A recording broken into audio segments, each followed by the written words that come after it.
রান্নার গ্যাস সরবরাহ অনিয়মিত হয়ে পড়ায় বন্ধ হতে পারে মিড ডে মিল, এমনই আশঙ্কায় ভুগছেন বিভিন্ন স্কুলের শিক্ষক থেকে ছাত্রছাত্রীরা। এদিন এমনই ঘটনা দেখা গেল বালুরঘাট ব্লকের বাদামাইল লক্ষ্মীপ্রতাপ হাই স্কুলে।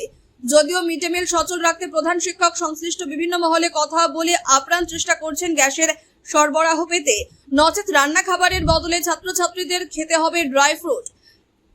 আর এর ফলে সমস্যায় পড়বে যে সমস্ত ছাত্রছাত্রীরা পুরোপুরি মিড ডে মিলের ওপর নির্ভরশীল। বিশেষ করে বাদামাইলের মতো গ্রামীণ এলাকার স্কুলগুলির বহু ছাত্রছাত্রী মিড ডে মিলের ওপর নির্ভর করে। অন্যদিকে স্কুলের যে হোস্টেল রয়েছে সেই সমস্ত আবাসিক ছাত্রীরা দিনে খাবার মিড ডে মিলের ওপর পুরোপুরি নির্ভরশীল। অন্যদিকে রান্নার গ্যাসের অভাবে হোস্টেলের রান্নাও বন্ধ হয়ে যেতে পারে, ফলে স্কুলের রান্না করা খাবার তৈরিতে যে সমস্যা তৈরি হতে পারে সেই আশঙ্কা দেখা দিয়েছে। স্কুলের ছাত্রছাত্রীরাও আশঙ্কা করছে গ্যাস সরবরাহ ঠিক না থাকলে মিড ডে মিলে নির্ভরশীল ছাত্রছাত্রীদের অসুবিধা হবে।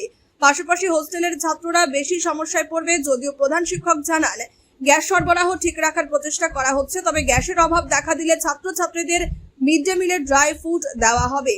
অন্যদিকে এতদিন গ্যাসের সরবরাহ থাকায় জ্বালানি হিসেবে খড়ির বদলে গ্যাসে রান্না হতো এবং রান্নাঘরকে আধুনিক করা হয়েছে, তাই পুনরায় খড়ি ব্যবহারে অসুবিধার সৃষ্টি হবে। যদিও তিনি আশাবাদী গ্যাস সরবরাহ সঠিক সময়ে যাতে পান, তার চেষ্টা করছেন সমস্যা সমাধানের।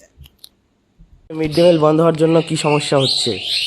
স্কুলে মিড ডে মিল বন্ধ হওয়ার জন্য যারা স্কুলের মিড ডে মিলের ওপর নির্ভরশীল, এমনকি আমরাও অনেক সময় আমাদের আমাদের বাবা মাদের ব্যস্ততার জন্য করে আমরা খেয়ে আসতে পারি না, সেই জন্য মিড ডে মিল আমরা খেয়ে সেটাকে যে খাবারের চাহিদা সেটা মেটাতে পারি। এছাড়াও যারা মিড ডে মিলের ওপর নির্ভরশীল, যারা বাড়িতে খেতে পায় না বা মিড ডে মিলই খেয়ে থাকে, তাদের উপযোগী হয়। এবার মিড ডে মিল বন্ধ হয়ে যাওয়ার কারণে সেটা অসুবিধা হবে এবং যারা স্কুলের মিড ডে মিলের ওপর নির্ভরশীল তাদের খাওয়ার অসুবিধা হবে। এছাড়াও হোস্টেলে যারা থাকে তাদের মিড ডে মিলের অসুবিধা হবে, কারণ মিড ডে মিলে হোস্টেলে যারা থাকে তারা তো আর বাড়িতে থাকতে পারে না, তারা বাড়িতে খেতে পারে না, আর মিড ডে মিলের ওপরেই তারা নির্ভরশীল করে। এছাড়াও যদি এভাবে গ্যাসের জন্য করে মিড ডে মিল বন্ধ হয়ে যায় তাহলে হোস্টেলেরও রান্না বন্ধ হয়ে যাবে। তো এখন মিড ডে মিলের বদলে স্কুলে কি দেওয়া হচ্ছে? এখন আমাদের প্রধান শিক্ষক মহাশয় তিনি প্রচুরভাবে চেষ্টা করছেন যাতে মিড ডে মিলের ব্যবস্থাটা ঠিক করা যায়, এবং তিনি এছাড়াও বর্তমানে তিনি আমাদেরকে বলেছেন যে কয়েকদিনের জন্য হলে তিনি আমাদেরকে ড্রাই ফ্রুট দেবেন এবং যে কোনোভাবে হলেও ব্যবস্থা করবেন, এবং তিনি অন্যান্য উত্তরাধিকারীদের সঙ্গে যোগাযোগ স্থাপন করছেন যাতে কোনোভাবে মিড ডে মিলটা বন্ধ না হয়ে যায়। কি নাম, কোন ক্লাস? নমস্কার, আমার নাম টিপাশ্রী মহন্ত, ক্লাস 8। ঠিক আছে। শোনা যাচ্ছে আপনাদের স্কুলেও মিড ডে মিল বন্ধ হয়ে গেছে, কেন বন্ধ হয়েছে, কি জন্য বন্ধ হলো?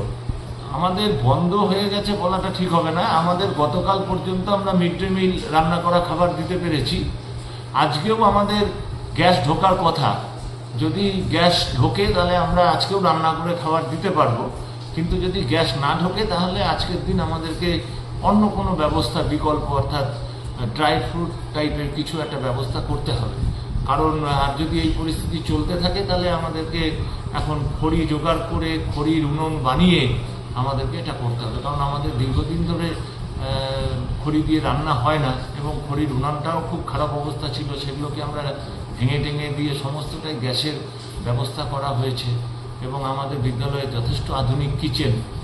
এখন আমরা এটা নিয়ে খুব চিন্তার মধ্যে আছি যে কীভাবে কী করব।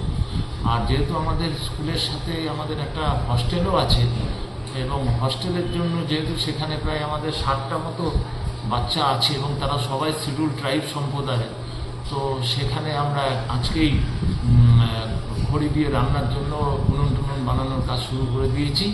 আশা করছি যে সেই ব্যবস্থা আমাদের হয়ে যাবে, তাদের খাবার বন্ধ হয়নি। আর স্কুলের ক্ষেত্রেও আমরা চেষ্টা করব, এখন যদি আজকে না গ্যাস ঢোকে তাহলে তো আমাদের আজকে যেমন করে হোক এখানেও একটা ব্যবস্থা বিকল্প নিতে হবে। খুবই সমস্যার মধ্যে দিয়ে চলছে। আপনার নাম? অসিত বরণ লাগে। আর স্কুলে কতজন ছাত্র মিড ডে মিল পায়? আমাদের 5 to 8 পর্যন্ত মোটামুটি 500 জন এনরোলমেন্ট আছে, প্রায় 498। আর হোস্টেলে?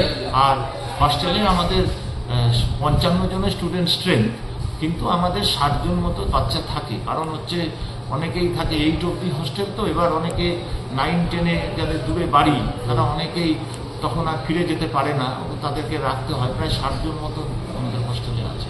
ঠিক আছে, ধন্যবাদ।